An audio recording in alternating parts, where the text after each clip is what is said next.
You think you're going to cry on this one? This is a bad start. It's a bad start. 2 years postpartum. Am I back to normal? What is normal? I don't know, because I feel like crying right now. I saw a video on social media. I don't know how long ago. It was making the rounds. It was going viral. And it was along the lines of, it takes 2 years to feel back to normal after having a baby.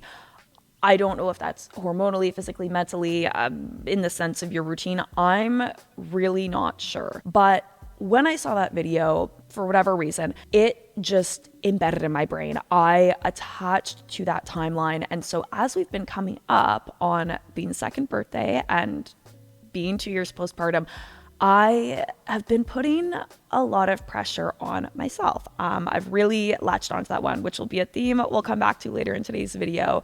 But I figured this was the perfect time to do a proper 2 years postpartum update, basically recapping the past 2 years, what I have learned about mental and physical health. We're going to touch on the bounce back. I know we talked about it before.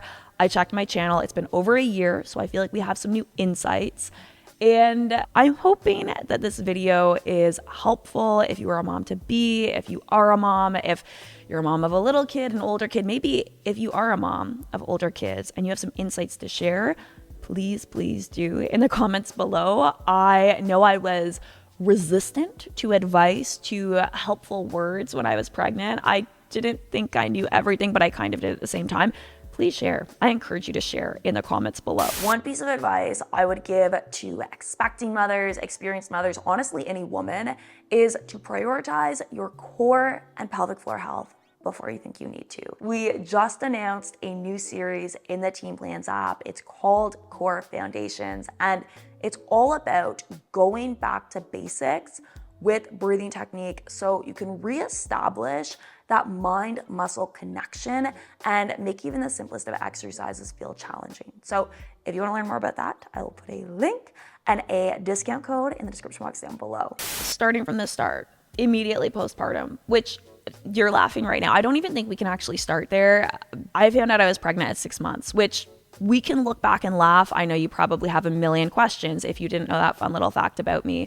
There is a video that I will link down below where I shared, I wouldn't even call it my pregnancy story, more my finding out about my pregnancy story. It's a good watch. I still watch it back occasionally and I'm entertained by it. It is crazy. It's actually probably one of the most unhinged things I've ever done. And I am a little unhinged. It actually makes sense with you. Yeah, it checks out with me. So, found out I was pregnant at 6 months. Now, I know that seems like it might be kind of fun. You only have to actually be pregnant for 3 or 4 months, whatever. No, there's a lot that you have to do in a very condensed time. So, once I kind of processed that, we were able to move into the excitement phase of pregnancy. Literally a week after finding out I was pregnant, my belly popped. It was cute. It was fun. We were buying the baby things, going to the baby stores. It was a good time. Honestly, there was a lot of excitement that was kind of based on being nervous too, because there were so many things that we didn't get a chance to know about her. There were a lot of things that we were nervous and excited, but also because it was so rushed, we were just kind of thrown into, we couldn't worry about a lot of things. We weren't worried about a 20-week anatomy scan. We weren't worried about whatever the testing is that you do, because those ships had sailed. I mean, there was no choice, right? We were thrown into a pregnancy, and excitement really just felt like the easiest feeling to feel at the time. Flash forward through pregnancy, labor and delivery, I had a great experience. I was actually excited going into labor. I had a really positive birth experience, and that bliss, I mean, I don't know if I want to call it that, but that excitement, that bliss, that positive energy, I would say extended through the first few weeks of her being a newborn, maybe even the first month or so, right? There was so much nervous excitement. And even though we weren't necessarily sleeping, there is a lot of hard stuff about having a newborn baby, but every week, every day even, you feel like you're making measurable progress.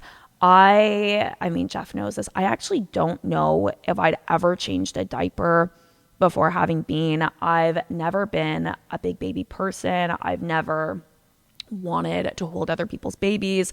I babysat a little bit when I was a teenager, but I didn't have a lot of experience with kids.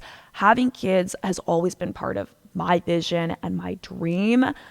But I do feel like in many ways I was naive because my vision involved definitely things like, oh, when they're old enough to have sleepovers, when they're old enough to do activities. I never thought through the logistics, the intensity. Your daydreams didn't hit the baby phase. They did not. I've never daydreamed about the baby phase. If anything, I've always been a bit anxious around babies. I've been nervous to hold them wrong. I've been nervous to not support their head correctly. I've just been nervous around babies because I don't know how to interact with them. I'm always afraid I'm going to do something wrong with them. But that early newborn phase, I guess every day I was proving, okay, I actually do know how to do this. And there was that feedback, that reward of, I'm figuring so much stuff out. And it was really rewarding. Maybe it's a controversial opinion, but in hindsight, I think it's kind of easy to have a newborn baby. And I know that people are going to come for me. I know that people are going to come for me. Do you disagree? No, I mean, it's easy. It was easier than it is now. Yeah. Because I don't know, what could she do? I think the thing with the newborn baby, and this is even with waking up through the night, not having a predictable sleep routine, you are always on. There is no predictability to your routine, but the effort required to meet their needs is significantly lower, right? They can barely move. They're not running around the house. They're not getting into trouble. As long as you've got, a safe sleep setup, as long as you're able to feed them, you get into a routine with the lack of routine. You know what you need to do, and it's not that hard, even when you... Okay, when I say I think it's just easier to not screw it up at that point. It's easier to not screw it up. And just know when I say it's not that hard, obviously there's still days where you're at your wit's end, you feel like you're going literally crazy, of course. And I'm also looking at this through the lens of someone who is relatively far away from that phase at this point. So take everything, when I say stuff like that, with a grain of salt. I started to really struggle closer to 3 or 4 months when we hit the 4-month sleep regression. And up until that point, I did not take a mat leave because this was not a planned pregnancy. We are self-employed. I didn't exactly have time to prepare to take time off of work. And so I'd been working from home because she was a little teeny tiny newborn baby who wasn't doing many things and was sleeping most of the day. I would literally have her in a bassinet beside me. I'd be at my desk working. As I needed to breastfeed, I'd breastfeed, and then she'd generally go back to sleeping. However, as we got closer to 3 or 4 months, she had longer wake windows. She was starting to settle into... We'd been in a little bit of a routine, but then when that sleep regression happened, that semblance of routine, that consistency, I'm even tempted to say, was pulled out from under me. She was starting to get... She wanted to engage. More. She was more mobile, but she wasn't mobile enough to do anything. And I'm going to forget all the milestones. I forget where they're at in terms of tummy time at that point, if they're propping up or what really they're doing. Yeah, she was on her belly at that point. She was on her belly. I don't know if she was rolling around. Yeah, I don't remember. But whatever it was about that phase, the disruption to the routine and the fact that she wanted to do more things... She was laundry bin baby. I'll see if I can put a picture on screen. But the way that we would trade off throughout the day, we had a big fancy bassinet that lived beside me when I was working. But what we ended up actually using most of the time was a laundry basket with a blanket in it. And we would just trade off. She'd sit beside me sometimes. Jeff would bring her up to his office. She'd sleep right beside her. That was kind of the setup during that time as we were trying to figure out, should we transition to a crib? How do we get her to sleep in a crib? She always wants to be touching me. We have to lure her so carefully away from me so that she'll sleep with Jeff in his office. But that point just really struck a chord, and I started getting very, very anxious. And I don't know if you'd call it, I'm so out of all the lingo of the early postpartum. I don't know if you'd call it like paranoia or postpartum anxiety. I'm sure there's something, but I knew I was irrationally anxious about this. I was getting very anxious about her continuing to become more mobile. And I was starting to wonder, okay, like if I'm struggling so much with where we're at right now, where she's still doing, inconsistently, but sleeping most of the day, and she's just starting to prop up, how am I going to cope when she is crawling, when she is walking, when she is down to one nap per day, and I only have a few hours to get done whatever I have to get done. I started to get very anxious about that. And I think it was pressing on some of my insecurities around being a mom, or maybe not feeling like a mom or a baby person, because I was in a baby club, and that was one of the best things I did. I went to baby club every Thursday morning, and there were other first-time moms there, as well as moms who had other kids. And I was so embarrassed to ask it, but I needed to know, because this was weighing me down. Like, literally, like, what do you do with a baby during the day? What do you do? Because she's not sleeping all day. She wants to do things, but she's really not capable of doing many things. She doesn't want to sit in her stroller. She did not like her stroller for a long time. So I was constantly baby wearing, which was hurting my back, and that was fine. I could deal with that. But what was I supposed to do? Was I supposed to just like baby wear all day and go about what I was supposed to be doing? That wasn't really practical for working at my computer. Like, literally, what do you do with a baby beyond just caregiving? That's going to be the main question for anyone having their first child. Right, because the early few months, it's eat, sleep, change. That's what you do. You figure out what's a good sleep setup for them. You make sure you have the right onesies, the right sleep sacks. Once you have that down, you're doing pretty well. Once they start moving, I just wasn't ready. I was not ready. I didn't know what to do. I felt like a fish out of water, and I was very stressed about that. Postpartum depression is something I have a lot of feelings about. I feel it's a lot more complex and a lot less understood than maybe they present it to be when you're doing your pre-baby appointments with whether it's your OB or your midwife or whoever. I don't actually know that anything could have prepared me for the mental changes that were going to come after having a baby. And I don't even know if depression, at least from my experience, would be the right word to explain it. Yeah, I was definitely sad, low, anxious, scared, a lot of feelings. What's the other one? Sense of impending doom. There were many times that I felt I got to that place, and many times where I felt like I was spiraling and I couldn't climb my way back up. But depression still doesn't feel like the right word for it. I feel like postpartum transition might encompass more the range of feelings that occur, because this is going to sound really crazy, but when I was low, when I was sad postpartum, I don't even know if gaslighting is the right term, but I would feel guilty for feeling sad. I would feel ashamed of the feelings I was having, because it was so exciting and so positive on the one hand to have a baby. I dreamed of this. I dreamed of having a family. I dreamed of having a child. And I looked at her, and what a blessing she was. I loved her so much. I wish I could just squeeze her harder than her little body could handle at the time. I adore being. I have so much love that's just exploding out of my body. But then at the same time, I would be spiraling. I would catch myself just going down this path of feeling trapped and feeling stuck and feeling terrified of not knowing what was next or when I would stop feeling this way. And to add to that, I'd then feel guilty and judgmental of myself for feeling that way, because how could you possibly have that feeling as well as this feeling of gratitude? Are you not actually grateful for having your baby? And I was so judgmental of myself. And when I'd see other moms online, or when I'd see moms in baby group even, who I know, some of them were holding it together, but it was really hard. It was really hard to feel like I was, which I know this isn't true, but to think I was the only mom feeling this way. And again, a common theme is being very judgmental of myself, because I would then tell myself, well, you've never been a baby person. You've never been that girl who's just excited for holding someone else's kid, or running up to which this is also so unhinged, but running up to new moms in the grocery store and admiring their baby, or asking how old they are, asking how far someone is along, right? I just thought, okay, maybe this wasn't a real dream, that maybe this wasn't something you wanted, even though you feel it so deeply to your core.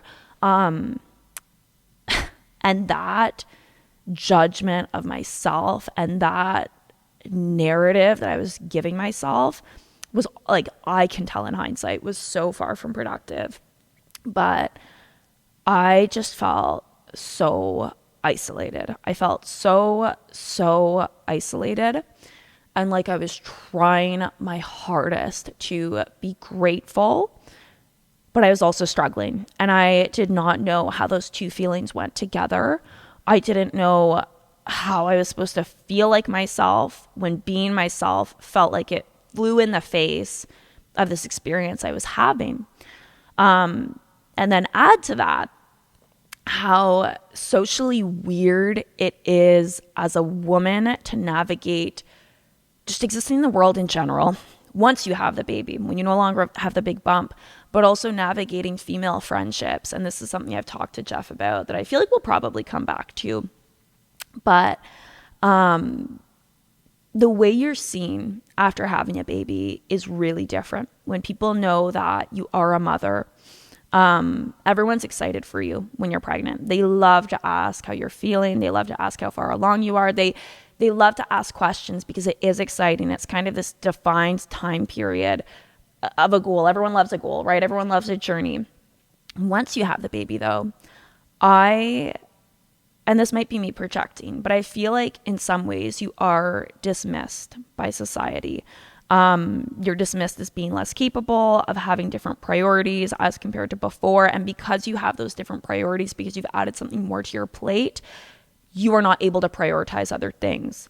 That's a general attitude that I have felt and I've been afraid of since having a baby and since starting a family. But one I actually wasn't ready for was how it felt interacting with other women, especially, around this age, right? Like that late 20s, kind of early 30s transition is already such a huge transition because it feels like, you have to get serious about adulting, but it also feels like it's such a point of divergence, especially for our generation of, you're either having kids or you're not having kids. You're either, getting married and in a serious. It almost feels like you have to make that choice. It feels like you have to make a choice. Am I the non-kid person or am I the kid person? And the thing is too, I'm going to try to articulate this. It feels like you have to pick a team of having kids or not having kids. And I think both sides of women think that the other side is judging them and is, like resenting them or thinking, she just doesn't know, or she has completely different values from me. She's so different from me. And it puts this wedge between you that does not need to exist, because I can say, having had an unplanned pregnancy, never being the baby person, like I would never try to convince a woman to have a kid. I think if you want to be child free, that's cool. If you want to have kids, that's cool. If you're on the fence about having kids, I hope that maybe some of this information helps you, but I'm not here to push you. So that was the mental. Moving on to the physical aspect, I guess, of the bounce back, which before we go there, I want to rewind a little bit. I know that I was in my feels, okay? And I know that maybe all of that sounds very overwhelming. And it was. I don't want to take away from that and look at this just through rose-tinted glasses. But when I say that I am a better person, a stronger person, a more capable and intelligent and empathetic, like every positive adjective you could want, I am better because I am a mother. And I'm careful when I share about this online, because I know people are quick to accuse, of the rose-tinted glasses or of toxic positivity, right? But you see so much of the other side of this conversation. I don't know if it's too strong of a word, but how I perceive it is that there's a lot of motherhood hate. Like, I don't even know. Some of the child-free community online is not nice to mothers. It speaks very poorly of mothers, speaks very poorly of women who choose to become mothers. What you don't see represented online are the benefits that go beyond just, oh, I'm so fulfilled because I'm a mother. I'm a martyr. I work so hard, but I'm so fulfilled by it. No, okay. Caregiving is often not fulfilling. It's often very boring and time consuming. And that is not the fun part of motherhood, or the what I would market as the best part of motherhood. For me, motherhood made me a better person. It improved my time management. It improved my discipline. It helped me get crystal clear clarity as somebody who struggled and still sometimes struggles to make decisions. But I have gotten better at decision making. I just feel like I'm seeing the world in, what's the better prescription? Like when you can see better, it's not 2020. Is it like 2010? I feel like I'm seeing in 2010 vision compared to how I was previously seen. You never see happy mothers bragging online about how they never feel alone, about how they feel so loved by their family and by their child, and how exciting life is when they start to get to the age where you're signing up for extracurriculars or actually doing things. You get to, in some ways, I'm not saying to live through your child, but you get to go back and enjoy those parts of childhood again. I mean, I hadn't been to a playground, because why would I have gone to a playground? But prior to having been, I get to go to playgrounds again. Do you realize how fun playgrounds are? And this is not a bash. This is not a judgment on women or people who don't have children, but I love being a mom. I love being a mom. There were many things that I was unprepared for mentally, but it is the coolest thing to me. I can't wait to keep being a mom. That is what I will say before we move on to the physical aspect of the bounce back. So I've made a few videos on the bounce back now. I did one on my postpartum fitness journey, kind of the timeline that I got back to different activities, my postpartum running journey, which we will talk more about. I talked about postpartum weight loss, breastfeeding, all those things. There will be a ton of videos that we're linking down below. But the overarching theme of my physical bounce back, of my postpartum fitness journey, is that fitness was the catalyst for me. I have experienced this feeling multiple times on my fitness journey, but when I felt like I had no control over my routine, when I felt lost at sea in that postpartum period, and I just felt so isolated, not just from everybody, but even from myself, and like I was grasping at straws for my own identity, fitness was a guiding light, which sounds like, it sounds so cheesy, okay? But it allowed me to take this it let me take back a tiny part of my day. It let me have control over something. And I know that can be unhealthy if you take it to extremes, but it was a small way of starting to build back my confidence. And not just in terms of how I looked, but of being able to take that time, being able to take time for myself and commit to something, which is where you look like you're wanting to say something. Oh yeah, you had a big change once you did your first Spartan. Okay, so let's talk about running, because I think a lot of people still assume, no matter how many times I make the disclaimers, I think a lot of people still think I got into running postpartum to lose the baby weight. Truthfully, most of the baby weight came off during those 6 weeks postpartum when I was doing nothing. I only started running closer to, I think, 14 or 16 weeks. You're at 14 weeks. It's in one of those older videos. But I will never abandon weightlifting. I want to make that crystal clear. Weightlifting is my foundation. Full body training 3 times per week. That will always be it for me. I love that routine. It has served me incredibly through every stage of my journey. But there was not any goal that was meaningful to me that I needed to accomplish through weightlifting. I didn't want to build a lot more muscle. Early postpartum. That's a lie, actually. I'm going to backtrack that, Abby.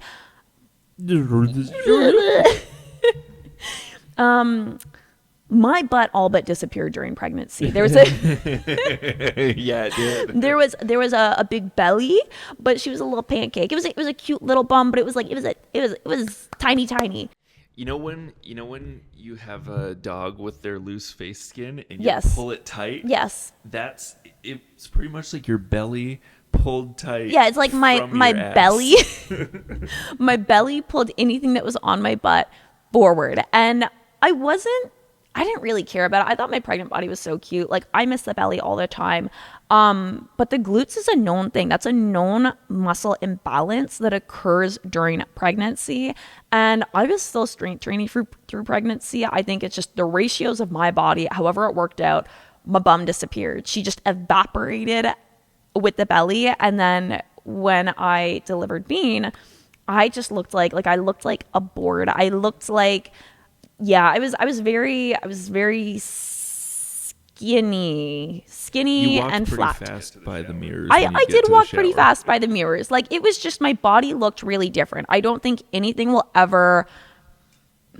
It's a very from Men in Black. Okay, we joke. I kind of looked like the worms from Men in Black. And I think it's funny because I was trusting the process that my body was going to go generally about back to how it looked. But when you spend so many months having a big, huge belly, it's super weird, no matter what your body looks like, to just go from one day being like, I'm bursting at the seams, like 40 weeks pregnant, to all of a sudden, okay, like I've still got, like, you know, the jiggle or whatever, but like there's no baby in there. Like, I didn't love it for many weeks. I wouldn't even say for a couple of weeks. I did not like not having the belly. Quite a while. By the way, everyone, I'm just going to jump in here. I gained my own pregnancy weight. There was a big physical transformation that happened for both of us. Me, more so because I lost the belly.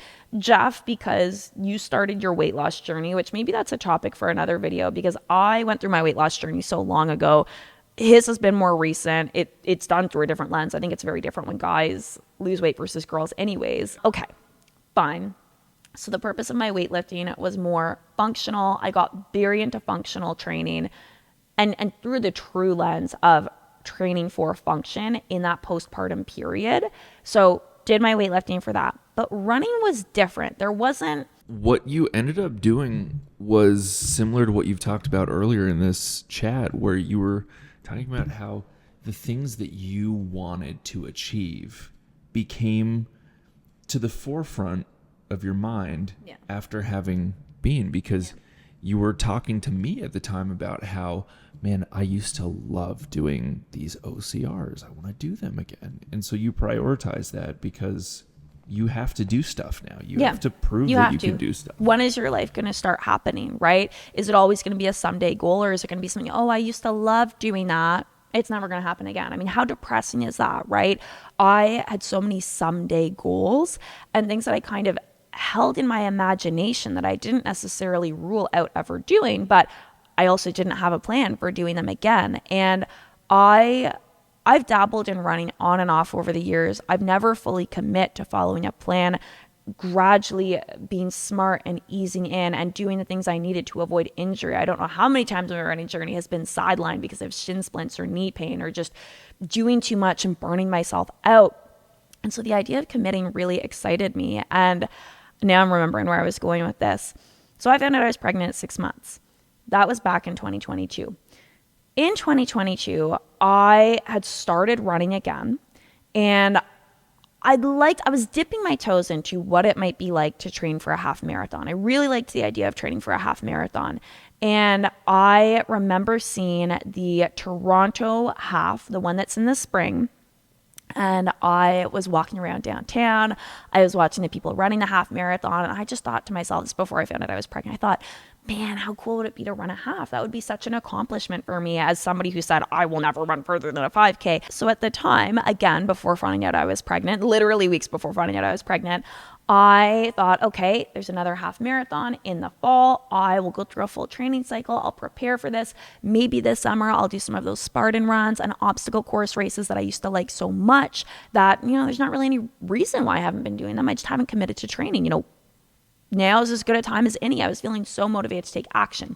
Flash forward a few weeks, found out I was pregnant. That went out the window because now I'm having to figure out how to navigate a pregnancy and have a baby and become a mom in just the next few months. I think that half marathon would have been just a few weeks after I delivered Bean. So that was obviously out of the picture for me. And all of those feelings were part of the weird grief processing, I don't even know what you want to call it, that comes with having an unplanned pregnancy. But I didn't have time to feel those feelings because I was now focused on taking care of a baby. So when we rolled back around to... But it's still sad in there. There's still sad in there. When we rolled back around to me being able to get back into running, so this was closer to January of 2023 when I restarted running, I wasn't sure. I knew I wanted to run a half marathon at some point, but I wanted to do it well. I don't even know where I came across this phrase or if I just kind of made it up in my head, but I told myself I didn't want to run a half marathon just to run it. I wanted to race it. And obviously, I am not an elite runner. I was not a college athlete. It's not like I was going to go out here and win the half marathon, right? But I wanted to have not even a competitive time, because I didn't even know what a competitive time was. I wanted to really push myself, though. I wanted to push myself and to not give myself an out to quit. I wanted to see what would happen if I commit. And so, given the lore of not being able to compete in the half marathon the year before and going into this in 2023, I didn't actually sign up for the road race half marathon, the Toronto half marathon, truthfully, because I didn't fully believe in me. I didn't fully believe in my ability to commit, and road racing felt very intimidating to me.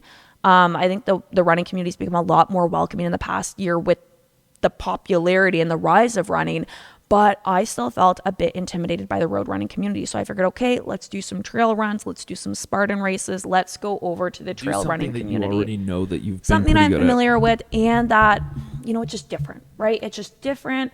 It's like a stepping stone. You still get to run. It was a stepping stone. Exactly. And it played to my strengths. I had a bit more of a strength component involved.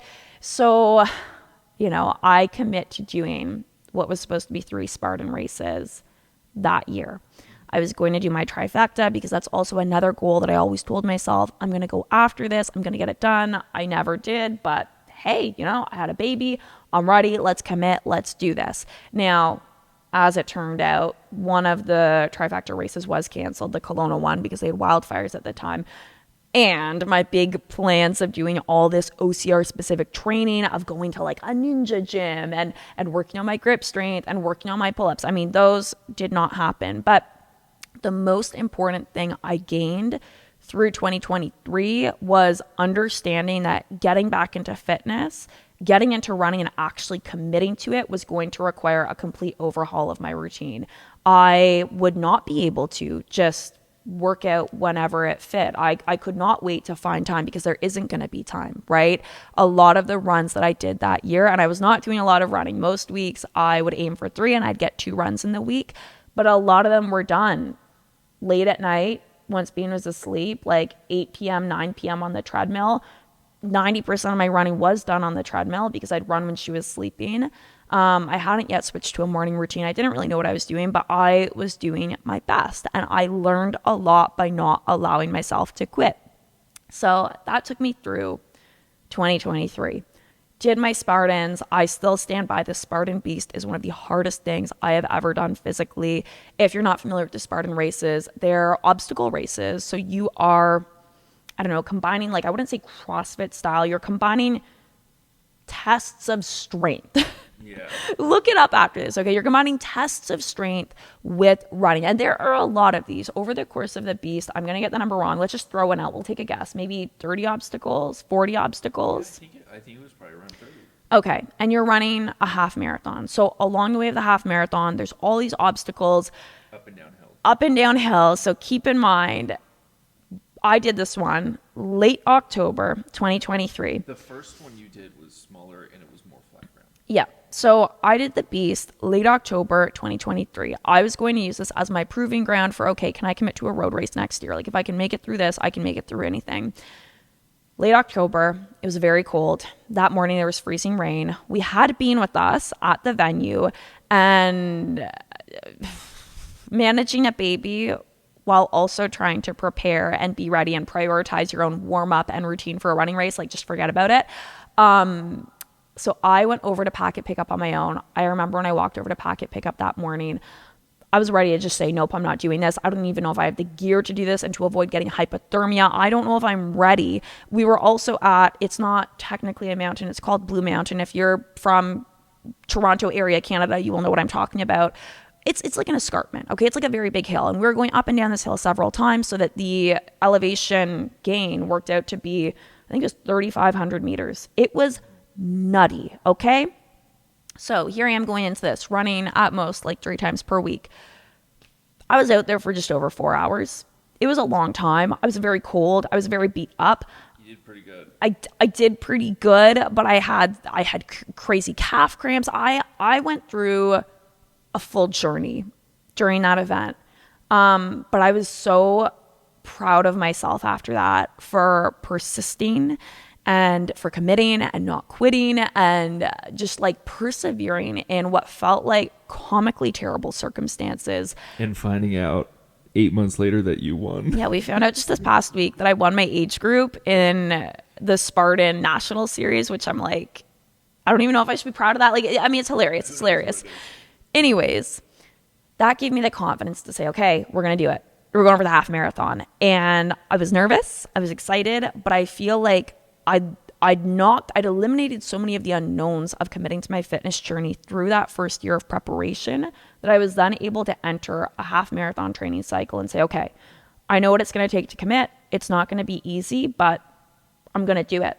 So I did 2 12-week training cycles, I think, going into the Toronto half marathon that was in the spring. There was a lot of learning. I feel like that's a theme here. And I remembered the week before that half marathon, which ironically, it was also my pre-period week. So I was a mess emotionally, but I think that emotional mess was amplified because it really did feel like a full circle moment. I remember sitting downstairs at my desk, at my computer, and I was just trying to have a quiet crying moment, right? Like, you know, you do the silent cry, you're like, this is not for you, this is for me. I actually have to release the emotions from my body. So you're trying really hard. It's an ugly cry, but you're trying to do it like silently, right? So I was at my desk and I'm trying to have this ugly silent cry, and Jeff comes downstairs in a great mood. You're just like, come down to fill up your water or something, and you're just yapping away. And I'm like, oh my God, I'm having a messy cry and I'm trying to do it silently. And now I need to make my voice normal and just like wipe all this snot off my face because I can't, I'm trying to have a moment right here. So I was actually like a little bit pissy with him, or it came across as pissy because I was trying not to let him know I was crying. So I didn't want to have the crying conversation with him. This was for me. It was not for him. I had no idea. He had no idea. I explained later, but there was a lot of emotion that came out that week and came out going into that half marathon because it was such an accomplishment and it represented so much more to me than just running 21 kilometers. It was the fact that despite everything and all of those hard feelings that I felt earlier in my postpartum journey, and honestly on going through the postpartum journey, all of that learning, the fact that I never quit on myself and that I persisted and I proved I could do hard things, right? I might not know exactly what the path is going to look like, but I was capable enough to figure it out and to problem solve and to troubleshoot and to just do it. That was really rewarding. And that kind of embodies, I guess, what I mean when I say that fitness was the catalyst for me. Of course, I've always loved fitness. Fitness has always been a big part of my life, but the role it played postpartum, I can't express enough gratitude for it, because that journey, it did not happen immediately. There were many setbacks, but that gave me the confidence to go after so many more opportunities that I never would have pursued before having a baby. That, I guess we're going back a bit to the mental side of this, but that is what I mean when I say pregnancy, motherhood, all of it has made me more capable, has made me more confident ultimately, just through persisting through shit and like finding my way out the other side. Which, on that note, I think I'd be doing us all a disservice if we didn't touch on the belief of you can't have it all. This is something that I see talked about often in I don't even know what we would call it, the mom sphere, not mom talk, but the mom sphere, the mom existence. It's a conversation that's been going on forever, as long as I can remember. You know, you have to choose either motherhood or your career. You have to choose either motherhood or your appearance. I mean, you have to really choose motherhood or having nothing else. It seems like motherhood has to be this all-encompassing thing. I think that statement is nuanced, because no, you can't have it all, and you definitely will not feel like you can have it all when you are in the depths of becoming a new mother, when you are navigating those massive transitions. But I would say you can't have it all with an asterisk. You cannot have it all at once. I would never want you to think, looking at my page or seeing what I do on the daily, and I'm not going to pretend that I'm like, you know, top of the world, accomplishing the most things. I'm very aware of where I'm at. I'm a work in progress. But don't think for a second that this is a lifestyle that happened overnight, that this is a lifestyle that was easy for me. Since having a baby, I have had to shift focuses several times throughout this journey. I have had to shift focuses to focus on the different puzzle pieces of building a life worth living.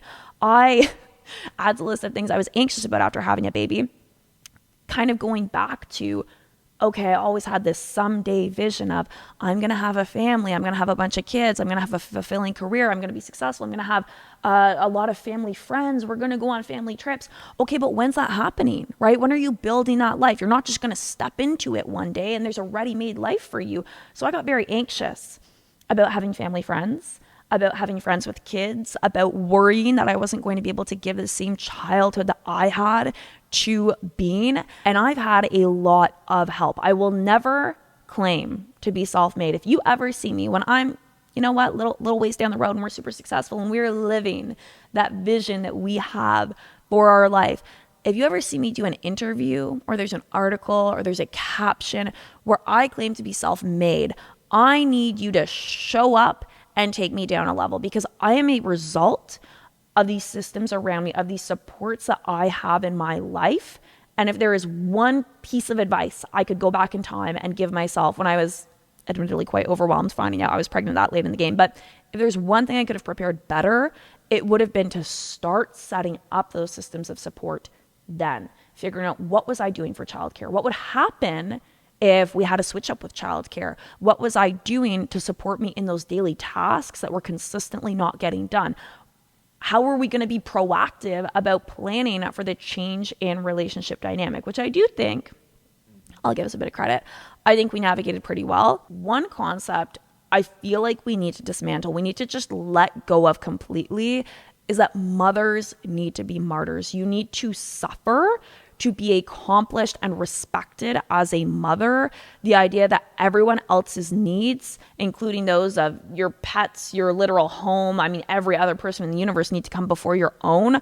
I would like to let go of that idea altogether. I understand that there were differences in generations before us.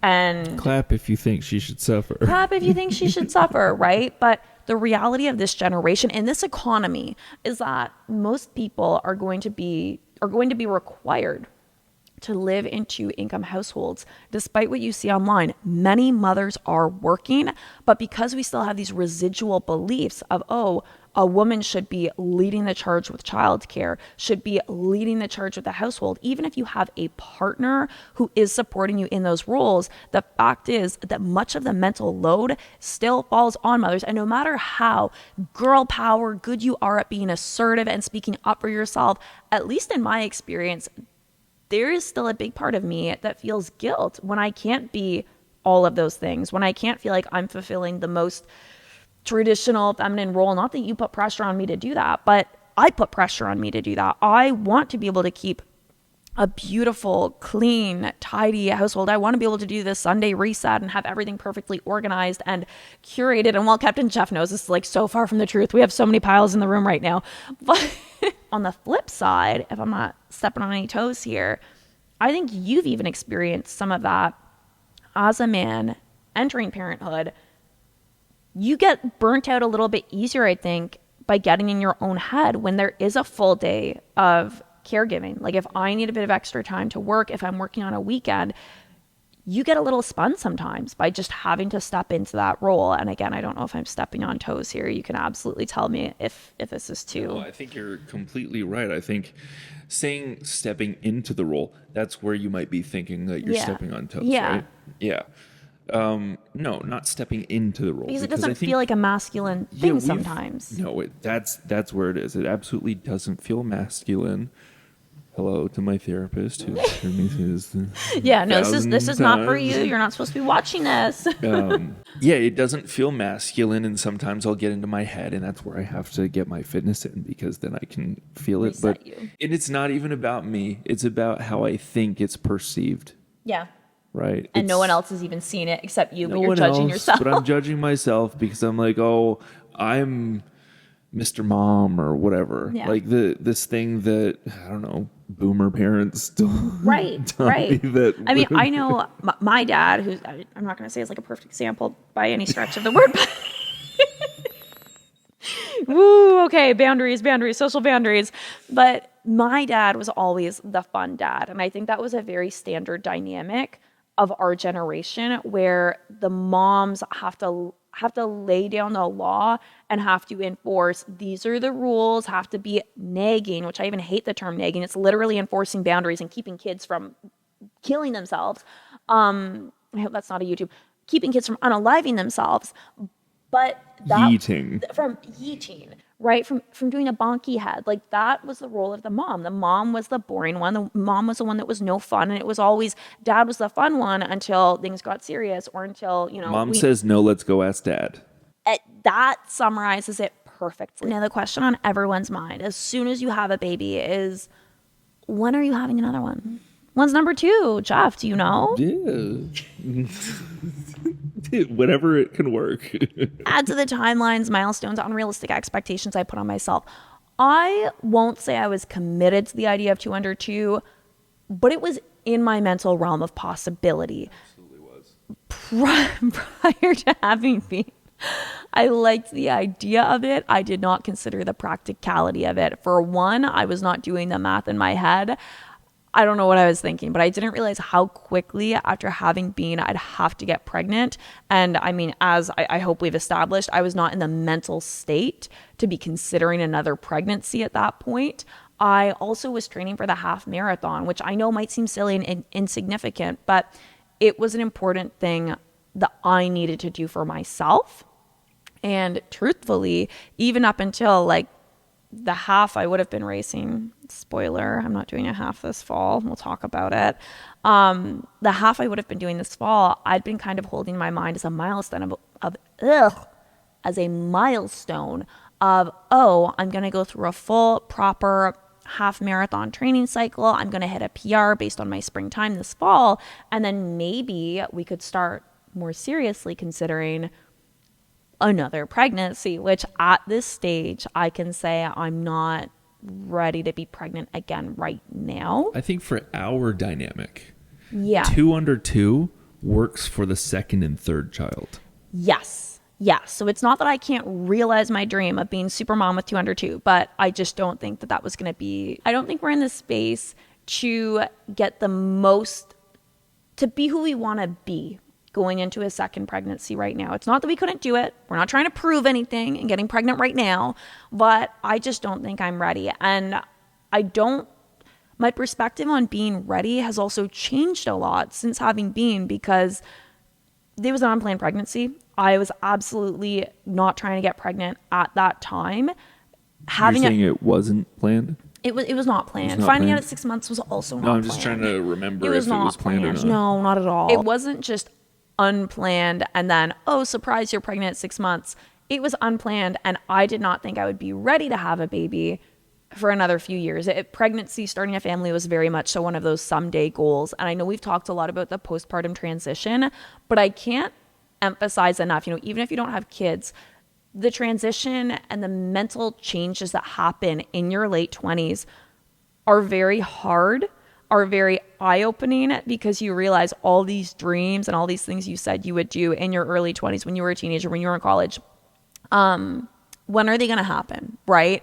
Who's going to make them happen? Because it probably has to be you, and you probably haven't actually fully thought those things through. Prior to having been thinking, oh, I'll be ready in a few years. It's not like I had a game plan to be ready. I just thought I will be ready in a few years because I'll probably do something that'll make me feel ready. And, I had kind of the big pillars, the things that people often talk about when it comes to planning for a pregnancy of, well, I'll be financially stable. What does that mean? Like, what does that actually mean? What does it mean to be financially stable? Does that mean you have an investment portfolio? Does that mean you own a home? Does that mean that, you have a predictable income? Like, literally, what does it mean to be financially stable? Because, again, I don't mean to go on a big commentary on the differences between generations, but I would think that there's probably a different definition of financial stability and the qualifiers for that between our parents' generation and our generation. In this economy, not everyone's going to be owning a home when they have their first kid. I put today, to 2024, I put financial stability in the unknowns on the same level of mental stability in the unknowns. Right. So with all of that for context, what would make me, maybe I'll answer this first, then you can answer after. What would make me feel ready to have a second baby? Because I absolutely want to have a second baby. I mean, in my dream Barbie world, I want to have like 4 or 5 kids. And I also probably live on a hobby farm with Highland cows. Who knows? Who knows where life's going to take us? But I think for now, focusing on the transition from 1 to 2, seeing what has really challenged me over the past couple of years versus seeing what's really uplifted me and made me feel good about myself and made me feel like I'm showing up as the mother that I want to be, I know that I need to have my support structures in place. We're doing really well right now. We've made so much progress about being able to identify where we're struggling and asking for help and finding and delegating that help. Our childcare is in a pretty good place. We're probably going to have to upgrade that come time for a second baby. That's going to require some financial planning, as well as just figuring out even where to get help and being able to trust and let someone else in. But I would say childcare is a big piece, as well as delegation with work. We have started expanding our team. It's a bit of a different consideration being self-employed, but just knowing how I'm going to be able to get the work done that I need to get done and not be like working up right up until labor pretty much. Because I did actually, I'll put the thumbnail on screen, I filmed a workout for the Team Plans app within 24 hours of going into labor. I think I called it labor intensity interval training, which is hilarious in hindsight. So it's not like I knew I was going to go into labor. But I would like to be able to not necessarily take a mat leave, but have a period of time where work feels a little bit more optional versus I absolutely have to be on, working, available in front of a camera. Just being able to soak up some of those months a little bit more. But I mean, again, that's the nature of my job. I just want to make sure that I'm able to delegate so that I can enjoy the next experience fully, which Yeah, I'm sure we could have done better. We didn't really... We had no time. We had no time. Yeah, maybe it's just an excuse. I don't know. I don't know. I mean, it might be an excuse. I just feel like we didn't either get the chance or we didn't take advantage of I feel like every day we were a little bit more ahead. I feel like every day we were already maxed out on what we were doing after finding out about the pregnancy. Mm-hmm. So I just want to make sure more than anything that we have the support structures in place. There are financial considerations. There are just general awareness of our life and our goals. I think just having the knowledge of having been a parent at this point does a lot of that work for you. Yes, of just understanding what you need. Now we know where we have struggled and where we need support. I think that's probably the biggest thing. I'm trying to think if there's anything else. For me, and I was about to say selfishly, it's not selfish to have goals for yourself, but I would like to have my half marathon PR before my next pregnancy. I was going to run a fall half marathon, the Toronto half marathon, the TCS one that's at the end of October, but now I think I'll probably run the spring one so that I have a proper training cycle. I can do it healthy without burning myself out. I would really like to do that for myself. And after that, I think I could feel pretty ready. For the men listening, for the women who are dealing with their men, the women listening who have a man who will be a dad, I would really say accept that not everything is going to feel masculine. In fact, most things in terms of caring for a child, especially in the beginning, and caring for your wife and house, they're going to need you. You're not going to feel masculine doing a lot of those things. It doesn't make you, what's the word? Emasculine? Yeah, not masculine. It doesn't make you not masculine. It just doesn't feel like you are. And you just have to deal with that, I think. Yeah. And I think like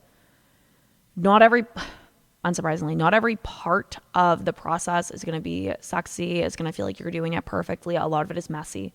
A lot of learning is messy. You can only do so much planning. I know I tried to plan for everything, but you're not going to account for everything. Yeah, give yourself Sometimes some leeway to make. You just have to experience it and you have to grow through it. We are running out of time. My camera just notified me, but maybe this spring, we'll investigate. We'll reassess what's happening this spring. We'll reassess Maybe a Oh, pregnancy. you're talking about a Pregnancy. baby. I know, Gotcha. a baby. Gotcha. I mean, in my Delulu head, after this conversation, I'm I thought like, you were talking am I about your ready? next marathon. But no, not my next half marathon. We'll do the half. Okay, we're gonna put a lot of support. We're gonna get really good at delegation between now and spring, and then 5K ultra and then we'll consider a baby, a pregnancy. So much fun. Yeah, that's what we're thinking of. But this is a very long video. I hope you enjoyed this. I hope you enjoyed this conversation. If you are any stage of motherhood, let me know where you're at. Let me know what you're experiencing. Let me know if this was helpful. If you are maybe a more experienced mother, you've been mothering for a while, and you have any advice to drop in the comments, please do. Any advice is welcome. I've opened my mind so much since pregnancy and actually experiencing things. So any words of wisdom you have, please share them. This applies to the boys too. And thank you so much for watching. I'll see you in the next video.